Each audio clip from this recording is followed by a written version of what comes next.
저도 이제 일요일에 민주당 전당대 현장에 있었지만 네. 이재명 대표가 뭐 예상대로 당선이 됐습니다. 예, 어떻게 보셨습니까? 이재명 후보님이 압도적으로 당선됐잖아요. 네. 너무 잘 된 것 같습니다. 지금 민주당은 강한 리더십이 필요한 시기입니다.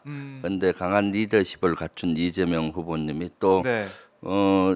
지지율이 77.77%잖아요. 777 행운의 77도 그렇지만은 예. 역대 당 대표 선거 중에 가장 높은 득표율이에요. 아. 그래서 이재명 후보께서 당 대표 나온다고 했을 때 네. 말이 많았잖아요. 그렇죠. 그런데 77%의 압도적인 지지를 받으면서 당 대표가 됐기 때문에 벌써 리더십이 확보됐다고 볼 수 있잖아요. 네. 그래서 저는 아주 바람직하다고 봅니다. 이제 우리 당이 일사불란하게 네. 가는 여건이 조성이 됐다. 조성이 됐다. 그동안은 비대위 체계였잖아요. 네. 비상 체계였는데 이제 아. 정상 체계로 돌아가서 그야말로 강한 민주당으로 거듭날 것 같다라는 생각이 듭니다. 네.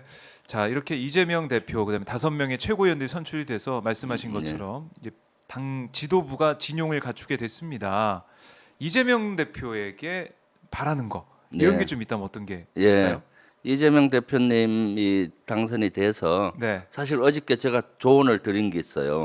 그러세요? 예, 어제 이재명 아침에 대표. 예. 조찬을 같이 하면서 아. 앞으로 이렇게 해주십사 한 것이 있는데 네. 그것이 뭔가 하면은 민생을 잘 챙겨서 사랑받는 민주당 그러면서도 이기는 민주당. 예. 그동안 대선 패배, 지선 패배로 많이 패배 의식을 갖게 됐잖아요. 근데 이기는 민주당, 민주당. 강한 민주당을 좀 만들어 달라라고 음. 주문하면서 그렇게 하시려면은 네. 이제 소통을 좀 잘 하셔야 되겠다.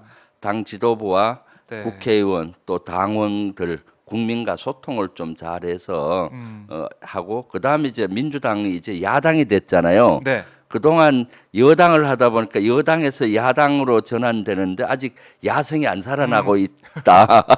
그래서 민주당이 야당으로서 이 야성을 먼저 좀 살려야 되겠다. 네. 단기적으로는 그러면서도 이제 장기적으로는 민생과 경제가 어려우니까 그거와 안보 분야에 좀 더 관심을 갖고 해주십사라고 부탁을 드렸어요. 사실. 네. 그랬더니 뭐라고 이재명 그 대표님이 아주 좋은 아이디어라고 특히 안보 분야와 관련해서는 네. 대단히 좋은 생각이다. 그러니까 앞으로 좀 많이 조언을 해주고 필요한 거 있으면 늘 좀 알려달라라고 네. 얘기를 하셨습니다.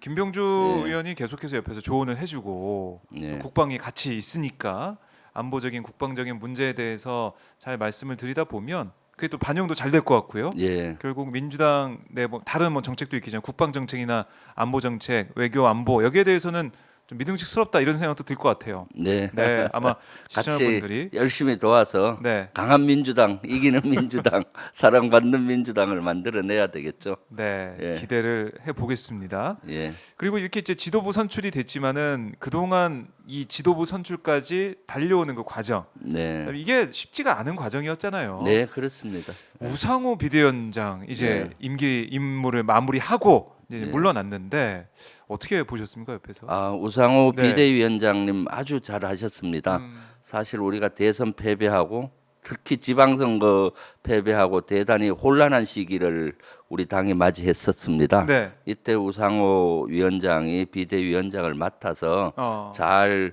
당을 안정적으로 이끌고 가면서 네. 윤석열 정부의 잘못된 점을 조목조목 지적을 해서 견제를 잘 하고 또 당 대표 선거와 최고위원 선거의 중립을 유지하면서 시스템을 잘 만들어서 정상적인 당 지도 체제를 만들어냈잖아요. 네. 그리고 우상호 비대위원장이 얘기했던 걸 다 이루었어요. 뭐냐면 뭐였죠? 지지도가 그때 맡을 당시는 네. 민주당의 지지도가 아주 낮았거든요. 국민의힘보다 차이가 났는데 맞아요. 역전을 시키겠다. 그리고 그만두겠다 했는데 네. 국민의힘보다 지지도도 역전시키고 예. 당을 안정적으로 한 상태에서 새로운 지도 체제를 출범시켜 줬죠. 그래서 네. 저는 개인적으로 우상호 위원장께 고맙게 생각하고 있습니다. 네. 그 비대위원장 자리 이게 쉽지가 않고 조금만 잘못해도 어떻게 보면 네. 양쪽에서 공격을 받을 수가 있는데 예. 중심을 좀 잘 잡는 모습이었다. 예. 이렇게 평가를 하시고 지지율이 저도 그때 맨 처음에 우상호 위원장이 비대위원장 할 때는 글쎄 그 저걸 지킬 수가 있을까? 네. 그때는 차이가 좀 있었으니까. 예. 그런데 역전이 됐고 민주당에 대한 기대감도 커지는 상황이 됐으니까요. 네. 특히 저는 우상호 비대위원장과 그 여러 가지 의사 교환을 많이 했습니다. 네. 왜냐하면 우상호 비대위 체제에서 국민의힘에서 공격한 게 뭡니까? 전 정권 죽이기로 서해 공무원 사망 사건과 또한 동해안 흉악범 그 맞아요. 월북 그 흉악범을 추방하는 사건 이런 것들을 가지고 월북몰이를 하고 전 정권 우리 문재인 정권 죽이기를 했잖아요. 그게 맨 처음 이때, 시작이었죠. 이때 최초에는 비대위 차원에서 우상호 위원장이 대응을 하다가 이제 저한테 간곡히 부탁을 하더라고요. TF장을 좀 맡아서 이걸 좀 해결해 달라. 네. 그래서 제가 TF장을 맡고 거기 항의 의원님이나 뭐 윤건영 의원 뭐 등등 많은 의원들을 TF에 구성을 해서 그걸 적극적으로 맞아요. 대응을 하면서 또 위원장하고도 자주 의사 교환을 하고 네. 해서 그런 것들의 여론을 바꾸었죠, 사실은. 그래서 그런 과정에서 우상호 위원장과 교류하고 교감하고 소통하면서 보니까 우상호 위원장이 참 안정적으로 당을 이끌었을 뿐만 아니라 네. 그 사이사이 위기도 많고 사건도 많았는데 이런 문제 해결 능력이 아주 뛰어나시더라고요. 예. 그런 면에서 아주 고맙게 생각하고 있습니다. 아 그래요. 예. 우상호 위원장이 전 위원장이 이 방송을 보면은 네. 무지 좋아할 것 같습니다. 아, 예. 지금 보니까 얘기 들어보니까 이제 좀 쉴 거라고 예. 수석 때까지 좀 쉰다 뭐 이런 얘기를 하시던데 예. 자 오마이TV도 한번 모셔서 말씀을 더 들어본 시간도 갖도록 하고요. 민주당은 이렇게 이제 정비가 돼서 새로운 리더십 뭐 희망이 좀 보인다 이런 얘기가 나오고 있지만 국민의힘은 계속 혼란스러워요. 혼돈에 예. 빠져 있는데 예. 국민의힘 상황은 좀 어떻게 밖에서 좀 관장하고 계십니까? 나무집 얘기하기가 좀 뭐하지만은 이준석 그 당 대표를 몰아내기 위해서 점점 수렁에 빠지는 것 같아요. 수렁에 빠진다. 요새 유행하는 그 드라마가 우영우 있잖아요. 우영우 예. 바로 읽어도 우영우, 거꾸로 읽어도 우영우. 네. 바로 가도 비대위, 거꾸로 가도 비대위, 그 돌아 건성동 예. 이렇게 가는 것 같아요. 이것은 이준석 대표를 몰아내기 위해서 계속 수렁에 빠지고 악수를 뜨는 것 같고 그 배경에는 아마 윤석열 대통령이 있지 않나 하는 의구심을 갖고 있죠. 사실은 이런 식으로 이러한 형태는 정권 말기에 나타나는 형태인데 네. 정권 잡은 지 이제 3, 4개월 됐는데 이런 형태가 나타난다는 것은 참 상상이 안 가는 사항들이죠. 그동안 못 봤던 모습이죠. 네, 그 안에서 치열한 권력 투쟁이 일어나고 있는 것 같고 네. 또 그 국민의힘 내에서도 윤상현 의원은 뭐 이것은 위법적이고 반헌법적이고 탈법적인 네. 조치다라고 비판의 강하게. 목소리를 냈지 않습니까? 네. 저도 그와 같은 생각을 하고 있습니다.